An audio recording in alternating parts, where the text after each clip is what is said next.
Imagine करो, एक सुबह आप न्यूज़पेपर में हेडलाइंस पढ़ते हो कि कॉपर का प्राइस गोल्ड का प्राइस को पीछे छोड़ चुका है। Sounds crazy right? बट ये सच होने वाला है। इसीलिए जहाँ पूरी दुनिया गोल्ड और सिल्वर के पीछे भाग रही है, वर्ल्ड में एक साइलेंटली वॉर चल रहा है और ये वॉर है कॉपर का। तब आप पूछेंगे कॉपर का, क्योंकि अभी आप किसी भी स्टॉक मार्केट एक्सपर्ट से बात करो, किसी भी एनालिस्ट से बात करो या फिर कोई बड़े बिजनेसमैन से बात करो, सब आपको यही बात बताएंगे कि आने वाले 5 से 10 साल में जिस सेक्टर्स में रैली होने वाला है, वो या तो ईवी होगा या फिर डेटा सेंटर्स का होगा, सेमीकंडक्टर्स होगा या फिर ग्रीन एनर्जी जैसे कि सोलर, विंड, इस तरह का सेक्टर्स होगा। तो ये सारे सेक्टर्स में कौन सा सेक्टर चलेगा ये हमें नहीं पता। लेकिन एक ऐसा एलिमेंट है जो सारे सेक्टर्स में कॉमनली यूज होता है, वो है कॉपर। तो आज के इस वीडियो में हम लोग देखेंगे किस तरह से कॉपर्स आपके पोर्टफोलियो में मल्टीबैगर साबित हो सकता है। दूसरा, क्यों कॉपर का डिमांड बढ़ रहा है और सप्लाई धीरे-धीरे कम हो रहा है, और एंड में बात करेंगे कि किस तरह से आप कॉपर में इन्वेस्ट कर सकते हैं। कौन-कौन से कंपनीज है जो कॉपर में डायरेक्टली डील करती है। तो पूरा जानने के लिए वीडियो को अंत तक जरूर देखिएगा। आइए वीडियो को शुरू करते हैं। अभी का मॉडर्न टाइम में हर जगह पे कॉपर का यूज हो रहा है। चाहे आप कुछ भी करें,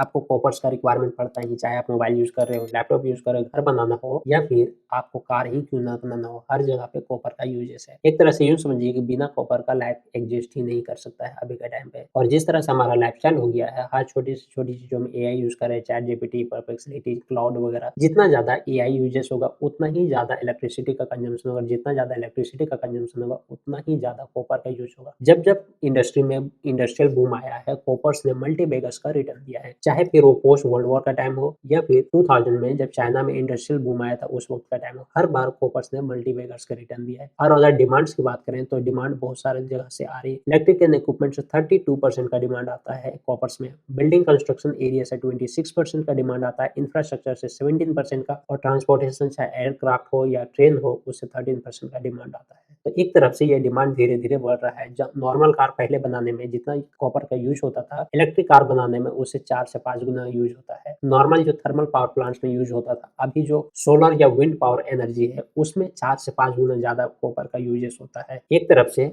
कॉपर का यूज़ बढ़ रहा है, इसका डिमांड बढ़ रहा है, और दूसरी तरफ से जो सप्लाई है वो कम हो रहा है। कॉपर्स को सप्लाई करने वाली जो कंट्री सबसे ज़्यादा सप्लाई करती है वो है चिले और पेरू। ये 2 कंट्री में सबसे ज़्यादा कॉपर्स का एक्सट्रैक्शन होता है, प्रोडक्शन होता है, और यही सप्लाई करती है। और वहाँ पे जो ओर ग्रेड था वो 1990 में 1.2% था, जो घट करके अभी 0.7% हो गया। ये क्या होता है? इसमें बेसिकली जितना कॉपर्स को निकालने के लिए, एक्सट्रैक्ट करने के लिए माइनिंग करना पड़ता था, उसे खोदना पड़ता था। अब सेम कॉपर्स को निकालने के लिए उससे ज़्यादा माइनिंग करना पड़ रहा है, उससे ज़्यादा टाइम लग रहा है, एनर्जी लग रहा है, पैसा लग रहा है। तो इससे धीरे-धीरे सप्लाई कम हो रहा है, और जितना ज़्यादा डिमांड बढ़ेगा और सप्लाई कम होगा तो वो एक गैप बनता चला जाएगा। एक रिपोर्ट के थ्रू ये एनालिसिस हुआ है कि आने वाले 10 साल में जितना अभी कॉपर का यूजेस है वो डबल हो जाएगा और सप्लाई धीरे-धीरे कम हो जाएगा। अगर स्टॉक पाइलअप्स की बात करें तो 10 इयर्स लो पे चला गया है अभी स्टॉक पाइलअप। इसीलिए सारे कंट्रीज कोशिश कर रहे हैं कि जितना से ज़्यादा हो सके हम कॉपर्स के ऊपर कंट्रोल करें। अगर चाइना की बात करें तो चाइना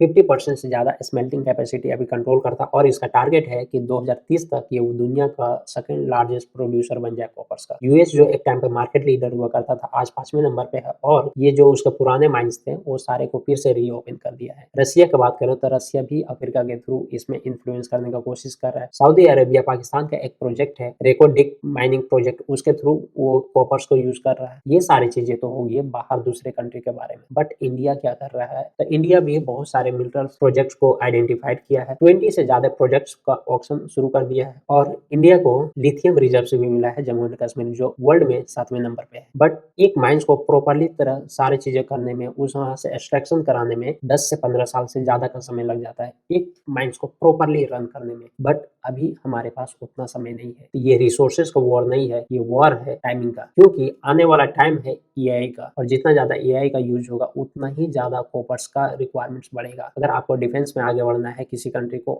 तो आपको कॉपर्स को कंट्रोल करना ही पड़ेगा, इसका कोई ऑप्शन नहीं है। इसीलिए कॉपर को नेक्स्ट गोल्ड या फिर नेक्स्ट ऑयल भी बोल रहे हैं बहुत सारे लोग। नेक्स्ट, अगर आपको इन्वेस्ट करना है तो किस तरह से हम पार्टिसिपेट कर सकते हैं कॉपर्स में? हमारे पास बेसिकली 2 से 3 रूट होता है नॉर्मली। एक होता है म्यूचुअल फंड्स ईटीएफ के थ्रू, और दूसरा होता है डायरेक्ट स्टॉक्स। तो हमारे पास अभी इंडिया में स्पेसिफिकली कॉपर्स के लिए कोई ईटीएफ नहीं है, जिस तरह से गोल्ड का गोल्ड बीज है, सिल्वर का सिल्वर बीज है। हम जो कमोडिटी में इन्वेस्ट करते हैं, जो ईटीएफ उसी के थ्रू कर सकते हैं, जैसे एक मिराई एसेट्स का है। ये किसी भी तरह से बाय या सेल का कॉल नहीं है। इन्वेस्ट करने से पहले खुद का रिसर्च ज़रूर करें या फिर अपने फाइनेंशियल एडवाइजर से कंसल्ट करें। कुछ स्टॉक्स जो डायरेक्टली इस सेगमेंट्स में काम करते हैं, जैसे कि हिंदुस्तान कॉपर्स हो गया या फिर हिंडाल्को इंडस्ट्री, वेदांता है, ये सारे कंपनीज इसी सेक्टर्स में काम करते हैं, इसी सेगमेंट्स में काम करते हैं। अगर आप चाहते हैं कि मैं इसके ऊपर एक डिटेल वीडियो बनाऊँ, तो आप हमें कमेंट्स कर सकते हैं। आज के लिए इतना ही, मिलते हैं अगले वीडियो में। Thank you.